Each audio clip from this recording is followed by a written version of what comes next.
How you doing, YouTube? Matt with Master Beer Reviews. Back to get another review. A little bit of UK hops, son, in the form of Verdant Brewing's Gardens of Narrative IPA. First things first, this beer comes courtesy of Gary. Thank you very much, dude. He sent me off a box full of UK beers, and now I am drinking them. Interesting stories. So yeah, super excited to give it a whirl. It's my first taste of anything Verdant. The only thing I know about this company is they use the coolest fucking paper stock of the history of mankind, so I kind of got like a half little wiener going on already, so hopefully it shows and proves. Let's see, Verdant Brew Company, Gardens of Narrative IPA. It says here it has a bunch of ingredients in there. It says, I suppose I'll wait back west, but for now I'm gone forever. The city's hung with flashlights, the ferry's unbuttoning its vest. Frank O'Hara, song. So apparently Frank O'Hara wrote a song. Or that's a poem called Song. I don't know. It's got a bunch of vegan stuff on here, so yeah, whatever about that. Cornwall, yeah, somewhere in the Englands. And image courtesy of the natural history of Carolina, Florida, and Bahama Islands. So, little United States artwork on there. UK bastard stealing our stuff. And this can comes from December 21st, 2017. Been over a month old. I'm cool with that. Label-wise, like I said, the artwork's cool. I dig it. It's like the old school me and my future wife are talking.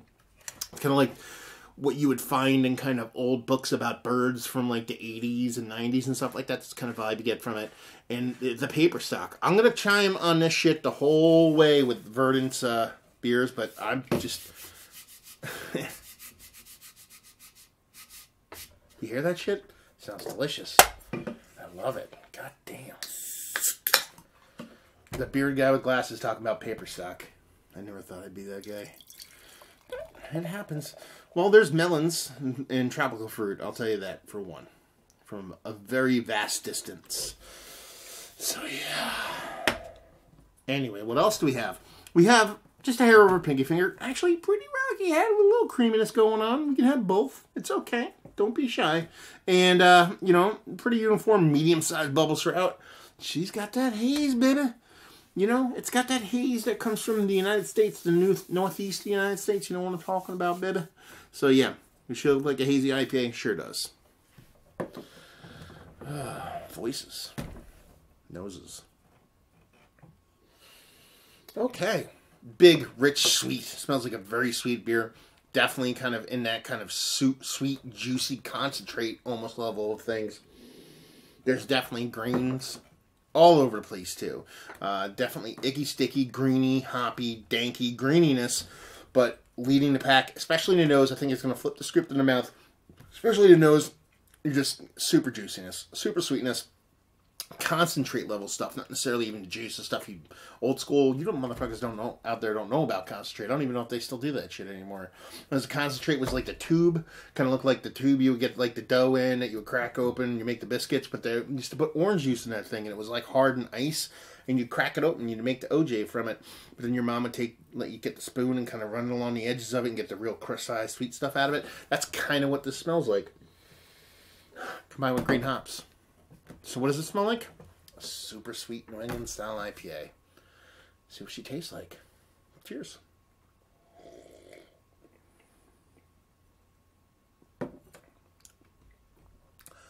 Not super sweet at all. She's sweet. She's sweet. But there's so much bitter in there. It balances off. It's not as sweet as I thought it would be. The nose makes you believe it's going to be infinitely sweeter than it is. But it's mostly good. It's dry, slightly kind of ashy, kind of greeny hoppiness. It's not even like super dank weediness that nose lets on. The nose is way more impactful, or way more sultry, slutty. You want to say slutty? Way more slutty than it tastes. It kind of comes off a little bit, you know, like, I don't know, a bit of a bummer. Kind of when you taste it. It's not that it's a bad beer, but you're just kind of propped up for these huge expectations based off of the nose. And while nice, just kind of lets you down a little bit. You get that little bit of fruit juiciness in there.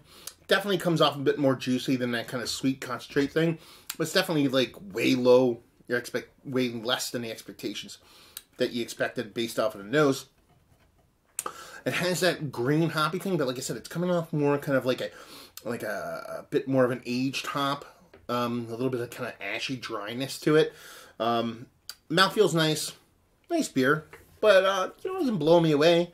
It tastes like a lot of what a lot of breweries here in the States, and I've talked about those breweries, so if you watch my reviews, you know who I'm talking about, that are trying to make New England style IPAs. Listen. Are these guys trying to make New England style IPAs? Should they be just trying to make England style IPAs? I don't know. But it tastes like they're trying to make what the kind of upper echelon or whatever you want to call it of the world of the New England style of the tree houses of the Trilliums of the world are trying to do. It just falls a little bit short for me. Now, it traveled across the wide Atlantic Ocean. It's a month old. Do I think that it suffered ill will on its travels? No. Because the first beer I cracked out of this box, and this is the second one, first one I cracked, is a very gently hopped, very delicate, very soft Pilsner. And that was absolutely fantastic, so I don't think anything sinister happened in travels. Did it fall off that vastly? Did it fall off in a month and a half? I could see it. Just because the way the beer is constructed, it's not geared for the long haul. So, it could be that going on. But what I can judge is what I have in front of me. Do I feel bad about that? No. Because I feel like you should be able to make a beer that stands up for more than a month and a half. So I'm not going to sit here and kind of be like, oh, take heed. It's over a month and a half old. You shouldn't judge beers that are that old. That's much bullshit. So I can only kind of talk about what I have in front of me. And while tasty, it tastes aged a bit out of sorts, a bit imbalanced, bit aged, but I don't think that big aged part has to do a lot with age. I think it's just kind of the way the beer is constructed, if that makes any sense. So let's talk about it. It's one of the better IPAs, New England style IPAs I've had as of late. No, it just comes off a little bit just too, for me to really kind of get down with. Value and availability. I don't know. Gary? Other UK folks, I know you're out there. Let me know what this costs. How do you get it? Do you got to wait in line? Do you have to sell your firstborn son? Do you have to, whatever you weird UKers do for beer? You have to do those things. And where do you get it? And leave you with, if you like what we like this. If you like New England style IPAs and you can't get anything like the ones that do it infinitely well. I can't speak to who does that in the UK. I've only had kind of collab stuff from breweries over there. But here in the States, we have our kind of best of the best of the bunch. This kind of falls in that second or even third tier of trying to kind of make those kind of New England style IPAs. So it does work for a lot of people. It fills those roles. It kind of gives you that, as I've talked in the past, a kind of methadone version of the New England IPA. So that's what you're looking for. You're going to get those vibes here. You're just not going to get the full package. You're not going to get the full painting. You're going to get a little bit. You're only going to get half the bits, not all the bits. So there you go. Another review in the books. Hopefully you guys enjoyed our review. If you didn't, anywhere in between, down there, words and stuff and things. Facebook, Twitter, Instagram, Untapped, Massive Beers, all four of those places if you want to check this dude out in the social medias. If you want to check me out in other formats, podcastings, and all kinds of brewing reviews and all kinds of other things, beermassive.com, massif.com.